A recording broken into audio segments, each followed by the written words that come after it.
நம்முடைய மனது ஏன் புண்படுகிறது? நாம் சில காயமற்ற செயல்களை காயமாக்கி கொண்டிருக்கிறோம். அதுதான் உண்மை. கற்பனையாக அப்படி செய்திருப்பாங்களோ, இப்படி பேசியிருப்பாங்களோ என்று நாம் மனிதனாக சில கற்பனைகளை பண்ணிக்கொண்டு காயப்படுகிறார்கள். உண்மையிலே காயப்படுத்துகிறவர்களும் இருக்கிறாங்க. சில வார்த்தைகள் காயப்படுத்துகிறது இல்லை என்று சொல்லவில்லை.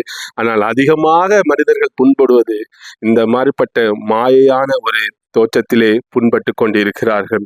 இன்னைக்கு கிறிஸ்தவர்களாக ஆண்டவர் இயேசு கிறிஸ்து நம்ம அழைத்திருக்கிறது சுய நேசத்தின் பிரதிவிளைவுதான் அடிக்கடி புண்படும் அனுபவம் என்பதை உணர்ந்து, சுயத்தை வெறுத்து அழைக்கப்பட்டதை உணராமல் அதனை அதிகமாக நேசிப்பதாலே மனம் எப்பொழுதும் புண்போன்ற நிலையில் இருக்கிறது என்று நாம் இன்னைக்கு அறிந்து கொள்ள வேண்டுமாம்.